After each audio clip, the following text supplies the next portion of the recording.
Hello and welcome to Kautilya civil services. और आज हम कवर करेंगे 1 से 7 जनवरी 2021 का करंट अफेयर। तो हम इस तरीके से पिछले 1 साल का पूरा करंट अफेयर धीरे धीरे कवर करेंगे वीकली। और 24 अक्टूबर का जो यूपीपीसीएस का प्रीलिम्स है, हमारा टारगेट है कि करंट का कोई भी क्वेश्चन आपका गलत ना हो, आपसे कोई क्वेश्चन छूटे ना।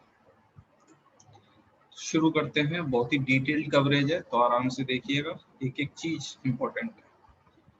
सबसे पहला 1 जनवरी की न्यूज है। मणिपुर नागालैंड सीमा पर जूको घाटी में बड़े पैमाने पर आग लगी।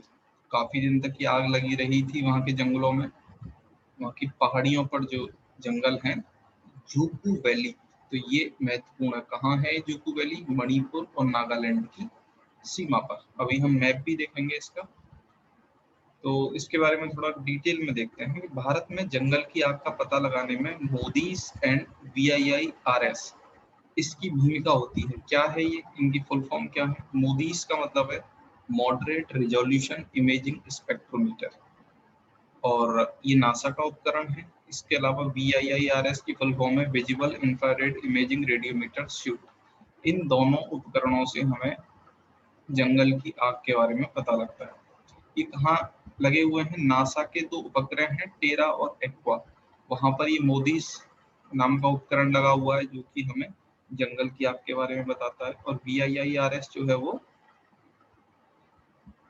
ये सुमी NPP उपग्रह पर रखा गया है। इन उपग्रहों के नाम याद रखने कोई जरूरी नहीं है, लेकिन हाँ, हो सकता है कि MODIS VIIRS ये काफी न्यूज में रहा था तो शायद पूछ ले। लेकिन मुख्य क्वेश्चन बनने की जो 95% प्रोबेबिलिटी है वो है वैली का नाम पूछ सकता है। जोगू वैली कहाँ है? मणिपुर और नागालैंड की सीमा पर। तो ये देखिए, ऊपर नागालैंड है, ठीक है, ये कैपिटल कोहिमा, और नीचे मणिपुर है।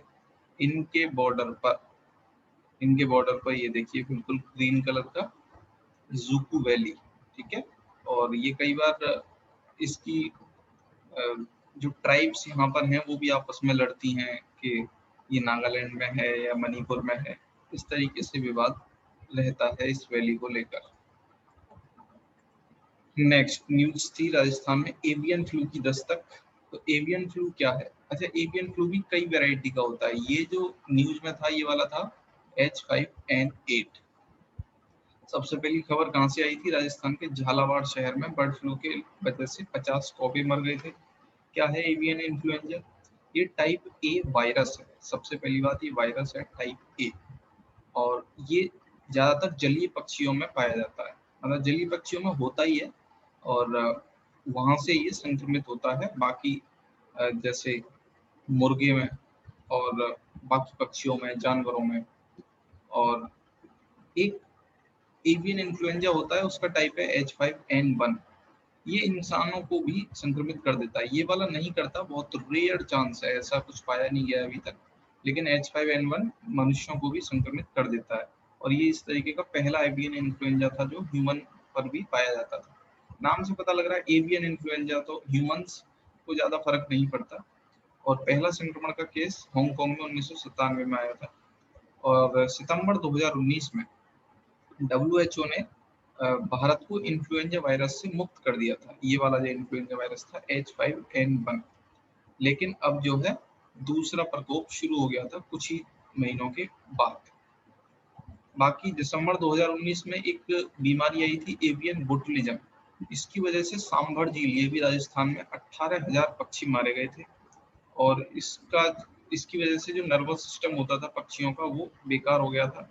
और ये जो बीमारी थी ये बैक्टीरिया के विष की वजह से होती है ना, एवियन बोटुलिज्म। और यानी एक तरीके का जहर होता है ये, और बैक्टीरिया इसको छोड़ता है। ये वायरस की बीमारी नहीं है एवियन बोटुलिज्म। तो देखिए बीमारी के कुछ कारण।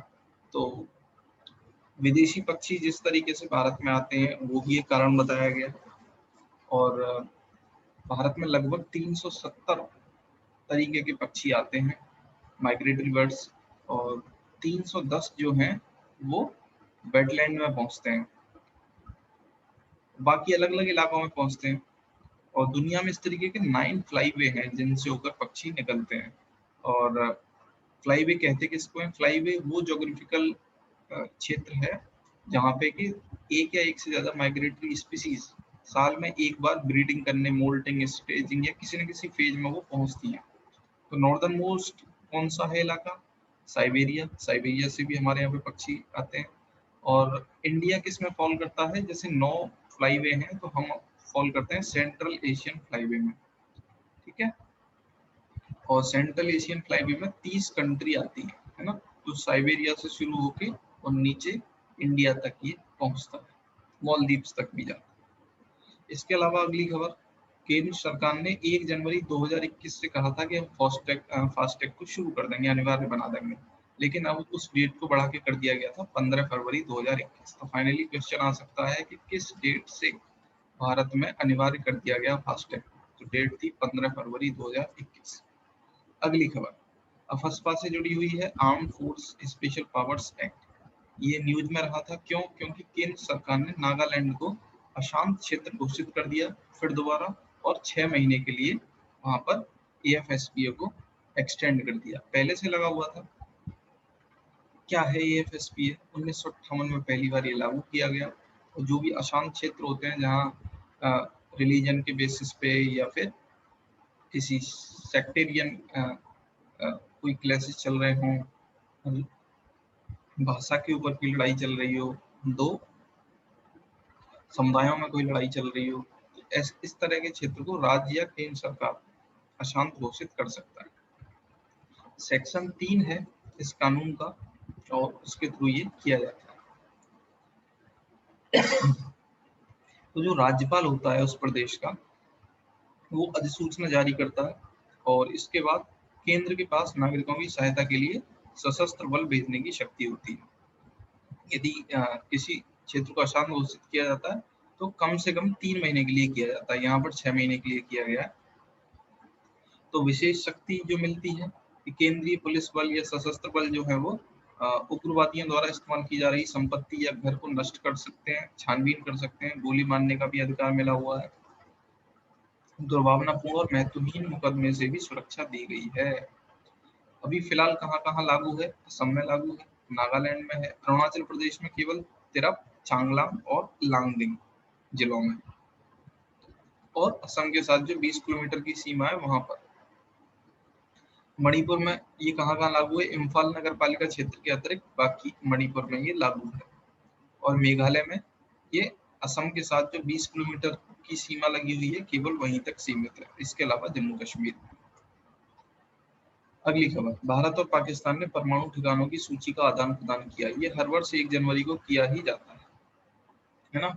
और ये एक एग्रीमेंट हुआ था भारत और पाकिस्तान के बीच में, agreement on prohibition of attacks against nuclear installations and facilities. और हर साल 1 जनवरी को दोनों देश परमाणु ठिकानों की एक दूसरे की जो है वो सूची प्रदान करते हैं। और मुख्य उद्देश्य क्या है कि एक दूसरे के परमाणु संस्थानों पर हमला करने से रोकना। क्या है ये? कब हुई थी ये ट्रीटी? 31 दिसंबर 1988 को ये ट्रीटी लागू हुई और 27 जनवरी ये साइन हुई 1988, 31 दिसंबर, और लागू हुई 27 जनवरी 1991।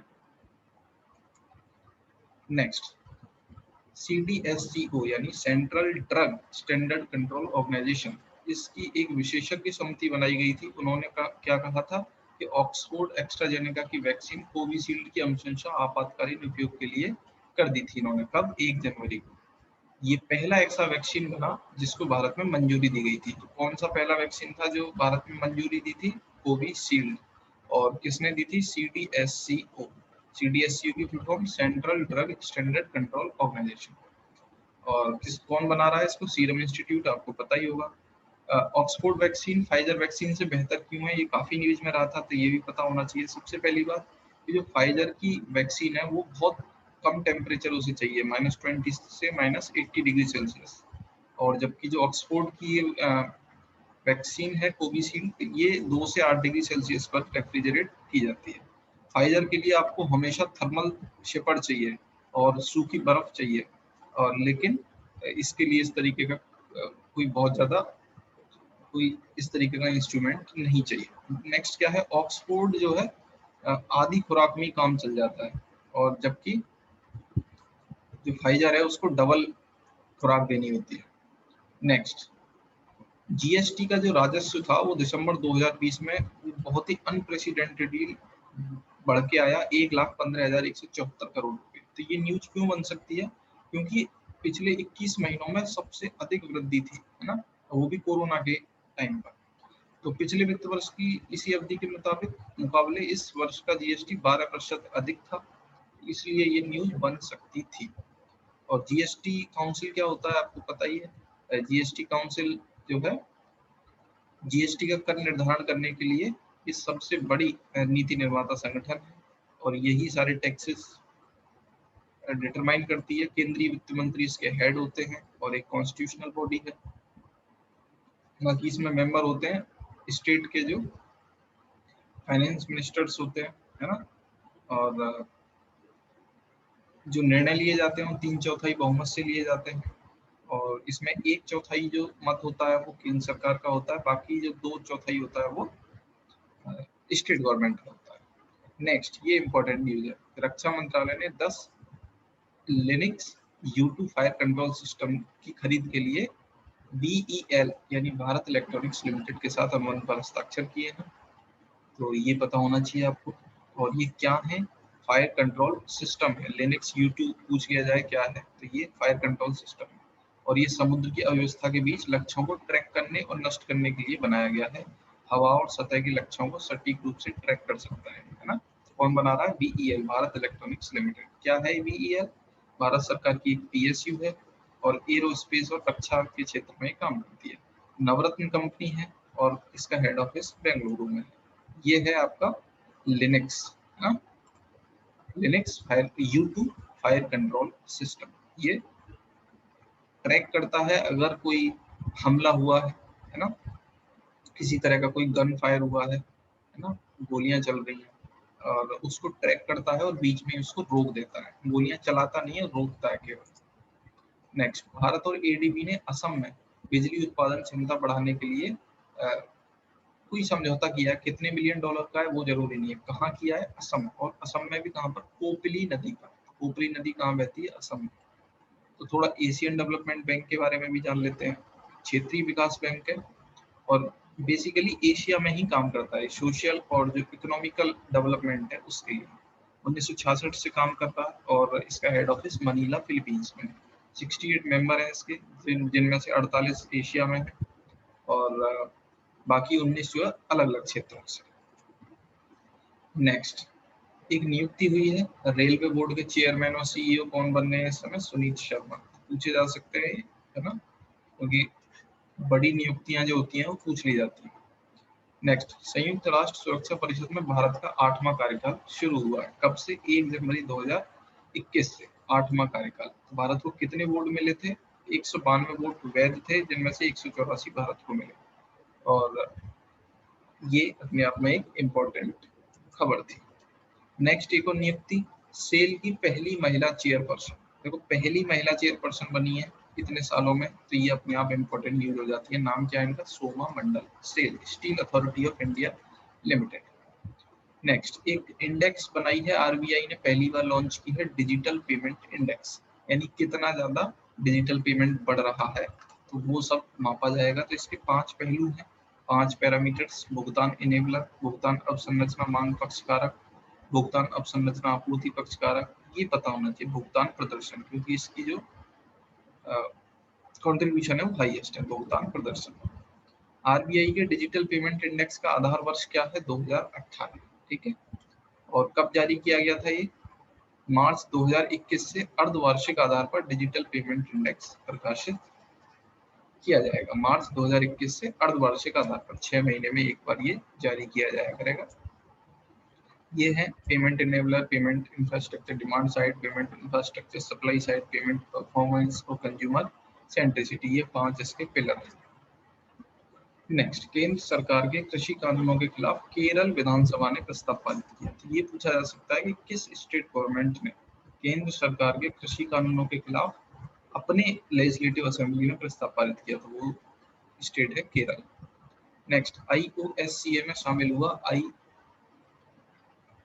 IFSC क्या है ये IOSCE, international organisation of securities commissions. ये कहाँ पे है? इसका मुख्यालय स्पेन के मैड्रिड में।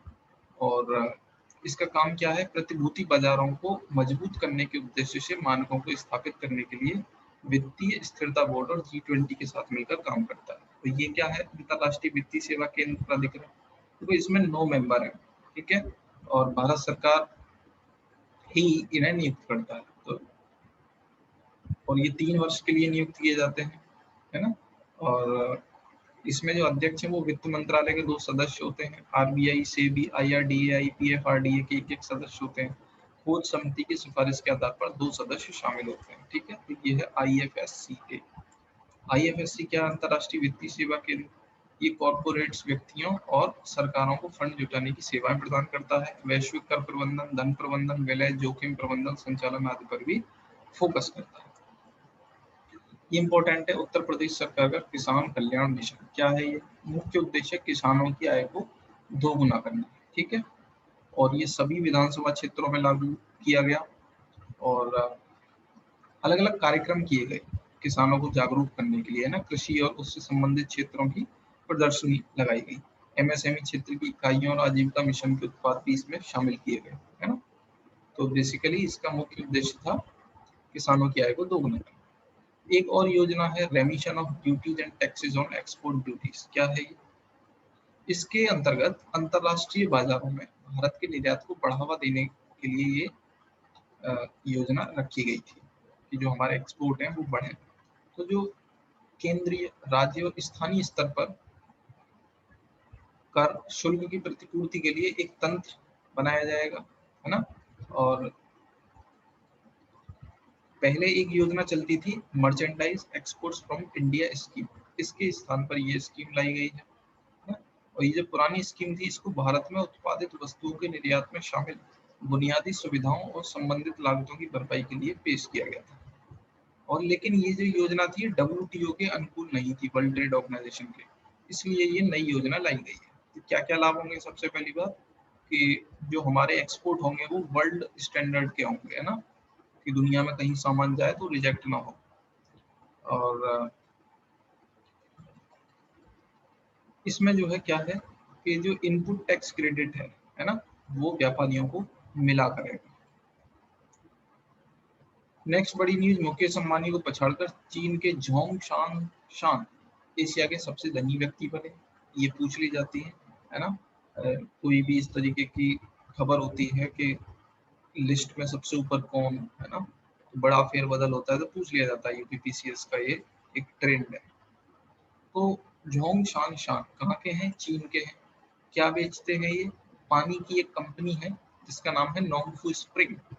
तो इन्होंने जो ब्लूमबर्ग बिलियनियर्स इंडेक्स है उसमें मुकेश अंबानी को पीछे कर दिया। एशिया के सबसे अमीर यानी दुनिया के 10वें सबसे अमीर अरबपति बने और इस समय मुकेश अंबानी 11वें हो गए ब्लूमबर्ग के अनुसार। और दुनिया में देखा जाए तो जेफ बेजोस अमेजन के संस्थापक के दुनिया के सबसे अमीर व्यक्ति हैं। दूसरे पर टेस्ला और स्पेस एक्स के एलोन मस्क और तीसरे स्थान पर माइक्रोसॉफ्ट के संस्थापक Bill Gates. Next, PM Modi ने किया नेशनल मेट्रोलॉजी कॉन्क्लेव 2021 का उद्घाटन। और कहाँ किया गया? CSIR NPL ने इसका आयोजन किया, national metrology conclave 2021। CSIR NPL यानी नेशनल फिजिकल लेबोरेटरी। इसके क्योंकि 75 वर्ष हुए हैं, 4 जनवरी 1947 को ये स्थापित हुई थी CSIR NPL लैब। और इसका उद्देश्य क्या था इस कॉन्क्लेव का? राष्ट्र के समावेशी विकास के लिए मेट्रोलॉजी। और कुछ लॉन्च भी किया गया, प्रधानमंत्री जी ने कुछ लॉन्च किया, भारतीय निर्देशक द्रव्य और नेशनल एटॉमिक टाइम स्केल, तो इसको लॉन्च किया गया। इसके अलावा राष्ट्रीय पर्यावरण मानक प्रयोगशाला की भी आधारशिला रखी गई। तो जो भारतीय निर्देशक द्रव्य है वो अंतरराष्ट्रीय मानकों के अनुसार गुणवत्ता आश्वासन के लिए प्रयोगशालाओं के परीक्षण और अंशांकन का समर्थन करता है। नेशनल एटॉमिक टाइम स्केल भारतीय मानक समय 2.8 नैनो सेकंड की सटीकता के साथ उत्पन्न करता है। इतना सटीक है हमारा atomic time scale, 2.8 nanosecond. Next, Himachal Pradesh के पौंग बांध अभयारण्य में पक्षियों की रहस्यमयी मौत दर्ज की गई। तो एक तो हमने अभी देखा एवियन इन्फ्लुएंजा H5N8 जो कि राजस्थान के झालावाड़ में कौए की मृत्यु हुई थी, 50 कौए मरे थे लगभग। और अब ये दूसरा खबर है हिमाचल प्रदेश की। तो हमें बस इतना जानना है कि पौंग बांध अभ्यारण्य के बारे में कुछ। तो पौंग बांध को हम ब्यास बांध भी कहते हैं और हिमाचल प्रदेश से जो ब्यास नदी निकलती है उस पर ये बंधा हुआ है और बना हुआ है बांध। और ये एक आर्टिफिशियल डैम है ना। और इस डैम के द्वारा एक महाराणा प्रताप सागर है उसको पानी दिया जाता है। और ये पक्षी अभ्यारण्य भी है पौंग बांध अभ्यारण्य। और जो महाराणा प्रताप सागर जलाशय है वो एक रामसर वेटलैंड भी है ना, इम्पोर्टेंट वेटलैंड है वो। नेक्स्ट, भारत सरकार शुरू करेगी सागरमाला सी प्लेन सेवा परियोजना। तो किस मंत्रालय के अंतर्गत आएगा? जहाज रानी और जलमार्ग मंत्रालय। और ये किसके तहत है? उड़े देश का आम नागरिक जो पहल है उसी के तहत सी प्लेन को भी उड़ाया जा रहा है। लेकिन मंत्रालय कौन सा है? जहाज रानी और जलमार्ग मंत्रालय। आप समझिए इस चीज को, है ना। आप इसको मिनिस्ट्री ऑफ एविएशन मत लगा दीजिएगा, हालांकि उड़ान जो है वो मिनिस्ट्री ऑफ एविएशन की पहल है, लेकिन जो सी प्लेन वाला जो कार्यान्वयन है वो जहाज रानी और जलमार्ग मंत्रालय देखेगा। कहाँ कहाँ पर ये उड़ाया जाएगा? अंडमान निकोबार, लक्षद्वीप, गुवाहाटी रिवर फ्रंट, यमुना, उमरागासो, मुंबई, द्वारका, कांडला, खिंडसी बांध और ईराई बांध। फिलहाल कहाँ चल रहा है? केवल एक जगह चल रहा है, अहमदाबाद में केवड़िया और साबरमती रिवर फ्रंट के बीच ये सेवा चल रही है। 31 अक्टूबर 2019 को प्रधानमंत्री जी ने लॉन्च की थी और स्पाइस जेट की सहायक कंपनी स्पाइस शटल के द्वारा ये लॉन्च की जा रही है। केवल एक जगह, कहाँ से कहाँ तक? अहमदाबाद में एक जगह है केवड़िया और नर्मदा और साबरमती नदी के रिवर फ्रंट तक। नेक्स्ट, दिल्ली सरकार ने हाल ही में घोषणा की कि वह तमिल भाषा और संस्कृति की रक्षा के लिए तमिल अकादमी स्थापित करेगी। नेक्स्ट, पीएम मोदी कोच्चि मंगलुरु प्राकृतिक गैस पाइपलाइन को राष्ट्र को संबोधित करेंगे। तो 5 जनवरी को उन्होंने ऐसा किया। कोच्चि और मंगलुरु के बीच में प्राकृतिक गैस पाइपलाइन वीडियो कॉन्फ्रेंसिंग के माध्यम से उन्होंने लॉन्च की। और ये one nation one gas grid के निर्माण में एक कदम था। तो इस पाइपलाइन की कुल लंबाई है 450 किलोमीटर। निर्माण किसने किया है? गेल इंडिया लिमिटेड ने, है ना, gas authority of India limited ने। और केरल के कोच्चि से ये एलएनजी लेगी, यानी लिक्विफाइड नेचुरल गैस। और फिर कर्नाटक के मंगलुरु तक रीगैसिफिकेशन के बाद प्राकृतिक गैस लेकर आएंगे। और ये पाइपलाइन पर्यावरण के अनुकूल और किफायती ईंधन की आपूर्ति करेगी। इसमें पाइप्ड नेचुरल गैस, घरों के लिए पीएनजी, संपीड़ित प्राकृतिक गैस, परिवहन के लिए सीएनजी भी सब कुछ इसमें मिलेगा। और ये पाइपलाइन विभिन्न जिलों में वाणिज्यिक और औद्योगिक इकाइयों को प्राकृतिक गैस की आपूर्ति भी करेगी। 450 किलोमीटर के बीच में जो जो इंडस्ट्री आएंगी जिनको भी चाहिए होगी गैस, उनको ये मिलेगी। ठीक है, तो वायु प्रदूषण पर रोक लगेगी। जो भी पेट्रोल डीजल ये सब इस्तेमाल हो रहा था, है ना, वो सब, या फिर बिजली इस्तेमाल हो रही थी, वो सब रुक जाएगी। और अब गैस से काम होगा और वायु की गुणवत्ता में इससे सुधार मिलेगा। नेक्स्ट, बोरिस जॉनसन ने अपनी भारत यात्रा रद्द की। यूनाइटेड किंगडम के प्रधानमंत्री हैं बोरिस जॉनसन, जो कि 26 जनवरी पर हमारे गेस्ट थे, लेकिन कोविड की वजह से उन्होंने अपनी यात्रा रद्द कर दी। नेक्स्ट, मध्य प्रदेश में ट्राई फूड पार्क की स्थापना की जाएगी। तो जनजातीय मामले मंत्रालय के तहत tribal cooperative marketing development federation of India, ये संस्था है TRIFED, tribal cooperative marketing development federation of India. इसने मध्य प्रदेश में ट्राई फूड पार्क स्थापित करने के लिए अखिल भारतीय वनवासी कल्याण आश्रम, ये एक एनजीओ है, तो इसके साथ एक समझौता ज्ञापन पर हस्ताक्षर किए। इस समझौते के अनुसार ट्राईफेड और अखिल भारतीय वनवासी कल्याण आश्रम मिलकर वन धन योजना को लागू करेंगे। अब जानते हैं ट्राई फूड क्या है। ट्राई फूड जनजातीय मामले मंत्रालय, खाद्य प्रसंस्करण उद्योग मंत्रालय और ट्राईफेड, इन तीनों की एक मिलीजुली पहल है। इसे अगस्त 2020 में वन धन योजना के तहत लॉन्च किया गया था। ट्राई फूड पार्क खाद्य प्रसंस्करण केंद्र है। उनका लक्ष्य लघु वनोपज के मूल्य संवर्धन को बढ़ावा देना होगा। ये बहुत इंपॉर्टेंट करंट अफेयर है, जान लीजिए। भारत सरकार दुनिया की सबसे बड़ी तैरती हुई सौर ऊर्जा परियोजना का निर्माण करेगी। कहाँ पर? नर्मदा नदी पर, ओमकारेश्वर बांध में। ठीक है, पूछा जा सकता है कौन सी नदी पर कौन सा बांध? नर्मदा नदी, ओमकारेश्वर बांध, सबसे बड़ी, दुनिया की सबसे बड़ी। और ये 2022 से 2023 तक शुरू हो जाएगी। और इस परियोजना के लिए जो पैसा आ रहा है वो कहाँ से आ रहा है? एक तो अंतर्राष्ट्रीय वित्त निगम, इंटरनेशनल फाइनेंशियल कॉरपोरेशन और वर्ल्ड बैंक, इन दोनों के द्वारा पैसा मिलेगा। इसके अलावा पावर ग्रिड द्वारा भी इस परियोजना को वित्त पोषण दिया जाएगा। 600 मेगावाट का सौर पैनल बनेंगे और ये पैनल ओमकारेश्वर बांध के बैक वाटर पर लगाए जाएंगे और 2 साल में ये पूरी हो जाएगी परियोजना। नेक्स्ट, सर्वोच्च न्यायालय ने सेंट्रल विस्टा प्रोजेक्ट को मंजूरी दे दी है। क्या है ये सेंट्रल विस्टा प्रोजेक्ट? नई दिल्ली में लुटियंस गार्डन में 86 एकड़ भूमि का नवीनीकरण करना। इसमें राष्ट्रपति भवन बनेगा नया, संसद, इंडिया गेट, नॉर्थ और साउथ ब्लॉक, इन सबको इनमें चेंज लाया जाएगा, है ना। संसद तो पूरी तरीके से नई बनेगी, बाकी चीजों में चेंजिंग लाई जाएगी। पृष्ठभूमि क्या है? अप्रैल 2020 में सर्वोच्च न्यायालय में लुटियंस गार्डन की 86 एकड़ जमीन के नवीनीकरण के केंद्र के फैसले को चुनौती देते हुए एक याचिका दी गई थी और इस निर्णय ने अनुच्छेद 21 के तहत नागरिकों के जीवन का अधिकार का उल्लंघन किया, ऐसा याचिकाकर्ता का कहना था। उन्होंने कहा था कि योजना ने लोगों को खुले और हरे भरे स्थानों से वंचित किया है और ये तर्क दिया था कि इस योजना ने दिल्ली के मास्टर प्लान 2021 का उल्लंघन किया है। लेकिन नई संसद की आवश्यकता भी है क्योंकि जो वर्तमान संसद है वो 1927 में बनी थी, है ना, लगभग 100 वर्ष होने वाले हैं, अभी हुए नहीं है, 93 वर्ष हो चुके हैं। और इसका निर्माण जो है द्विसदनीय विधायिका को मद्देनजर रखते हुए नहीं किया गया था, बल्कि इसे विधान परिषद के लिए बनाया गया था। इसके अलावा मौजूदा संसद भवन औपनिवेशवाद का एक प्रतीक भी है। यह स्वतंत्र भारतीय नागरिकों की आकांक्षाओं के अनुरूप नहीं है। मौजूदा संसदीय परिसर अंग्रेजों के द्वारा बनाया गया था। स्वतंत्रता के तुरंत बाद नई संसदीय संरचनाओं के निर्माण के अंतर्राष्ट्रीय उदाहरण है। उदाहरण के लिए अमेरिका ने अपनी स्वतंत्रता के 25 वर्षों के भीतर अपनी नई कैपिटल बिल्डिंग बना ली थी। नेक्स्ट है, अंटार्कटिका के लिए 40वां भारतीय वैज्ञानिक अभियान लॉन्च किया गया। किसने लॉन्च किया? पृथ्वी विज्ञान मंत्रालय ने, है ना।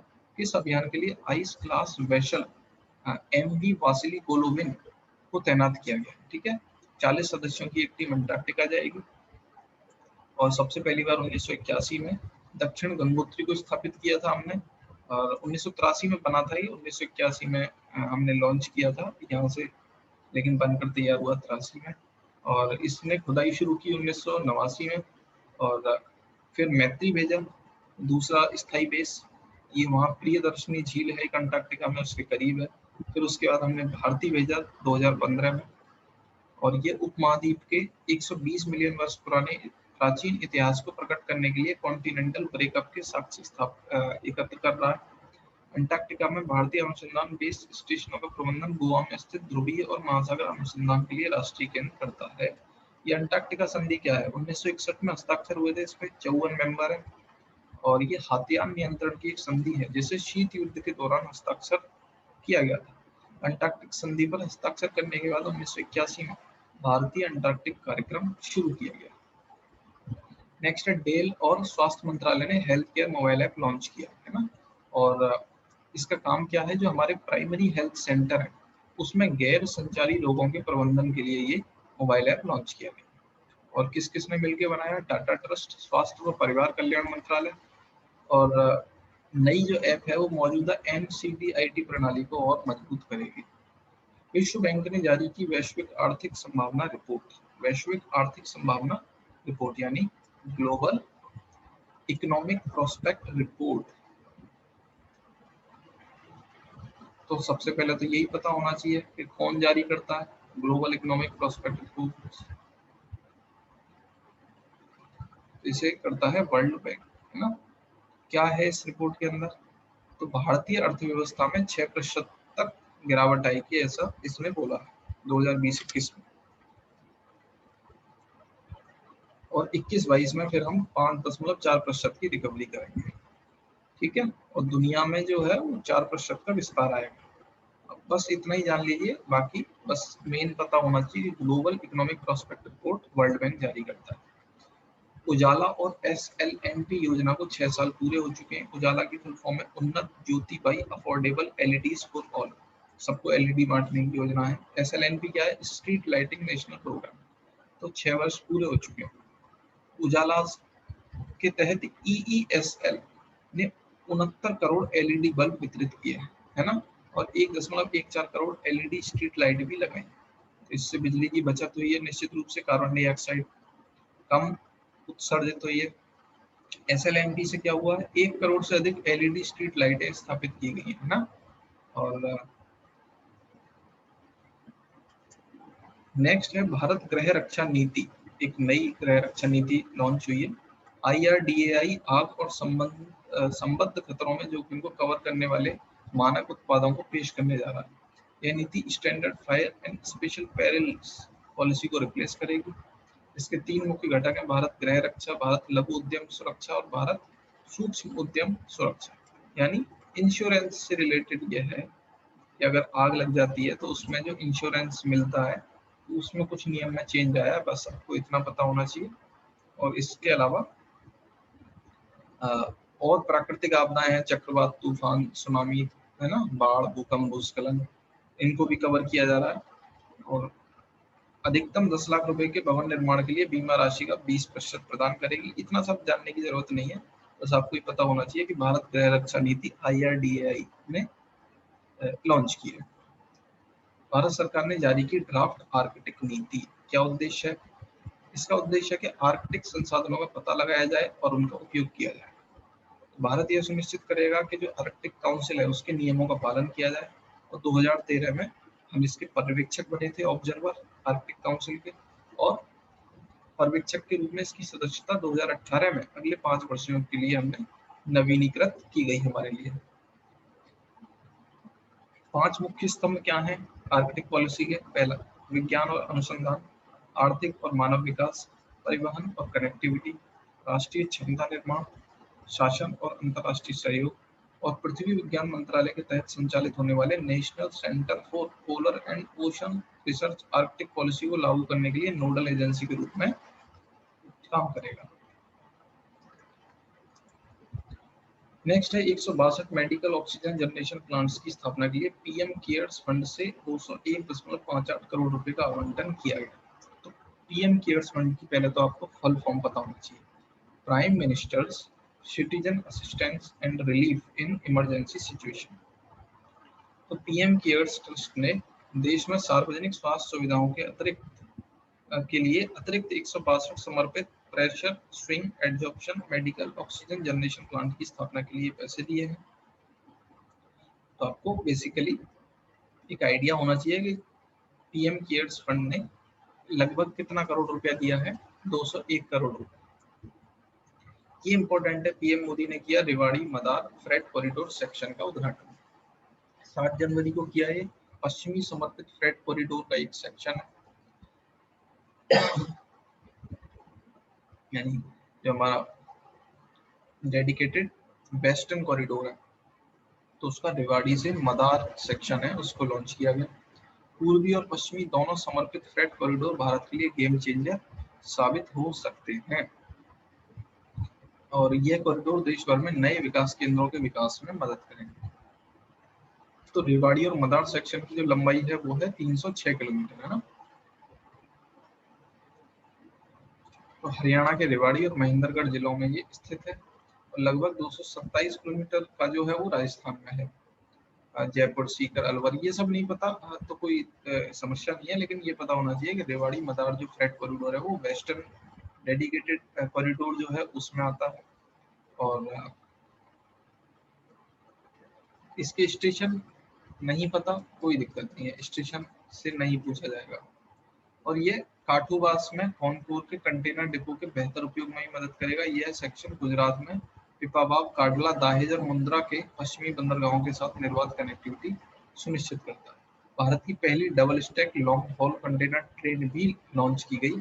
कहाँ से कहाँ तक? नई अटेली से न्यू किशनगढ़। ये दुनिया की पहली double stack long haul container train है। ये पूछा जा सकता है क्वेश्चन, बल्कि पूछा ही जाएगा किसी एग्जाम में।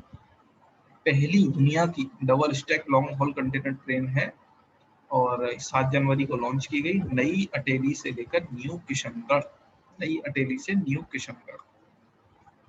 नेक्स्ट है जम्मू कश्मीर के उपराज्यपाल ने 28,400 करोड़ रुपए के औद्योगिक विकास पैकेज की घोषणा की।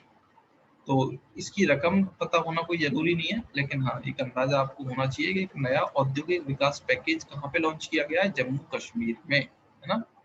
और इसका उद्देश्य क्या है, नई औद्योगिक इकाइयां यहाँ पर आए, उसके लिए प्रमोशन, 4.5 लाख नौकरियां पैदा की जाए और कम से कम 20,000 करोड़ रुपए का निवेश करना है ना। और ये कब तक लागू रहेगा, 2037 तक। नेक्स्ट है सेबी ने स्टॉक एक्सचेंजों की स्थापना के लिए नियमों में ढील दी। क्या ढील दी ये आपको नहीं पता करना, ठीक है, बस इतना पता होना चाहिए कि सेबी ने नए नियम कुछ बनाए हैं, ठीक है। नेक्स्ट है लद्दाख की भूमि, संस्कृति और भाषा के संरक्षण के लिए समिति का गठन किया गया। केंद्रीय गृह मंत्रालय ने लद्दाख की संस्कृति, भाषा, भूमि की रक्षा के लिए एक समिति बनाई है। इस समिति का गठन लद्दाख के 10 सदस्यीय प्रतिनिधि मंडल द्वारा केंद्रीय गृह मंत्री से मुलाकात के बाद किया गया, जिसमें लद्दाख की संस्कृति, भाषा और जनसांख्यिकी के खतरे के बारे में चिंता व्यक्त की गई थी। आपको पता है कि लद्दाख केंद्र शासित प्रदेश के रूप में अब आ चुका है और तब से वहाँ के जो लोग हैं वो चाहते हैं कि हमारी संस्कृति, भाषा और जो हमारी डेमोग्राफी है उसका संरक्षण किया जाए, तो ये कमेटी बनी है। तो गृह मंत्रालय द्वारा गठित समिति का नेतृत्व कौन करेंगे, गृह राज्य मंत्री जी किशन रेड्डी। सबसे पहली बात, इस समिति में केंद्र सरकार, लद्दाख, लद्दाख प्रशासन, लद्दाख स्वायत्त पहाड़ी विकास परिषद के निर्वाचित प्रतिनिधि शामिल होंगे। यह समिति लद्दाख की संस्कृति, भाषा, भूमि के संरक्षण के साथ साथ संविधान की 6ठी अनुसूची में इस क्षेत्र की मांगों को देखने के लिए एक समाधान भी खोजेगी। और 6ठी अनुसूची आपको पता है, जो मेघालय है, असम है, मिजोरम है, त्रिपुरा है, यहाँ पे जो आदिवासी क्षेत्र हैं उनके प्रशासन के प्रावधान 6ठी अनुसूची में शामिल है ना। और इसमें जनजातीय लोगों के अधिकारों की सुरक्षा के लिए एडीसी के गठन का प्रावधान है, यानी ऑटोनोमस डिस्ट्रिक्ट काउंसिल।